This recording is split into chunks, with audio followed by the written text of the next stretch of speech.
আপনি আপনার মোবাইলে রিচার্জ করতে যাচ্ছেন, আর যখনই রিচার্জ করতে যাচ্ছেন তখন ফোনপে বা গুগল পেতে প্ল্যাটফর্ম চার্জেস বলে একটা এক্সট্রা চার্জেস লেগে যাচ্ছে। হয়তো আপনি ৳১৯৯ রিচার্জ করছেন, আপনাকে হয়তো ৳২০১ বা ৳২০৩ লেগে যাচ্ছে।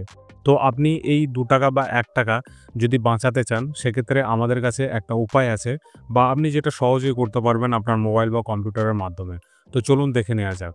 ধরুন আপনি জিও বা ভোডাফোন বা এয়ারটেল যে কোনো সিমই ইউজ করুন। সেক্ষেত্রে কি করতে হবে, ধরুন আমি ধরে নিচ্ছি আপনি এয়ারটেলের সিম ইউজ করেন। সেক্ষেত্রে আপনি এয়ারটেলের অফিসিয়াল সাইটে গিয়ে আপনি রিচার্জটা করুন, বা আপনি জিও সিম ইউজ করেন, জিওর অফিসিয়াল সাইটে গিয়ে রিচার্জ করুন। সেক্ষেত্রে আপনার কোনো রকমের প্ল্যাটফর্ম চার্জেস লাগবে না।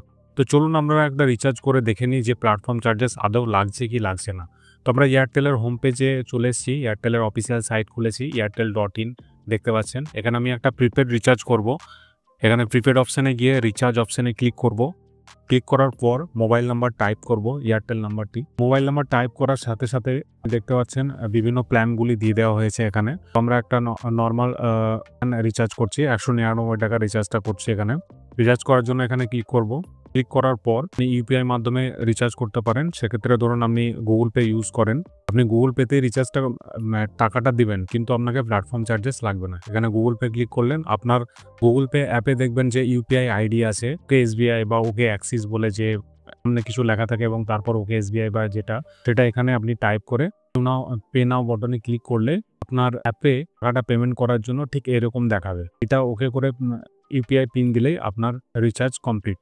আমরা এখানে আজকে ক্রেডিট কার্ডের মাধ্যমে রিচার্জ করে দেখাবো আপনাদেরকে। ইউপিআই খুব সহজ পদ্ধতি। আপনি ফোনপে বা গুগল পে বা পেটিএম বা ভীম যেটাই আছে সেখান মাধ্যমেই আপনি রিচার্জ করতে পারেন। সেখান থেকে করবেন না, অফিসিয়াল সাইট থেকে রিচার্জটা করবেন এবং পেমেন্টটা দিবেন আপনার যেকোনো ইউপিআই অ্যাপের মাধ্যমে। ধরুন আমরা ক্রেডিট কার্ড অপশন সিলেক্ট করে নিচ্ছি। এখানে কার্ড নাম্বার দেবো, ভ্যালিড থ্রু দেবো এবং সিভিভি দেবো এবং এরপরে মেক পেমেন্ট করব।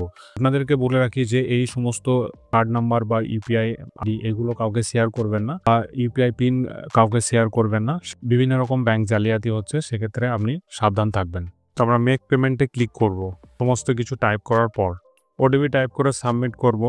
আপনার নাম্বারে রিচার্জ কমপ্লিট হয়ে গেছে, রিচার্জ সাকসেসফুল পপ আপ চলে এসছে। কোনো রকমের দেখতে পাচ্ছেন কোনো রকমের এক্সট্রা চার্জেস এটা কোনো আমাদের এখান থেকে। তো এইভাবে আপনি আপনার সামান্যতম ৳১-২ হলেও সেভ করতে পারেন। এই ধরনের তথ্যভিত্তিক ভিডিও পাওয়ার জন্য আমাদের চ্যানেলটি সাবস্ক্রাইব করে রাখতে পারেন। দেখা হবে পরের ভিডিওতে। ধন্যবাদ।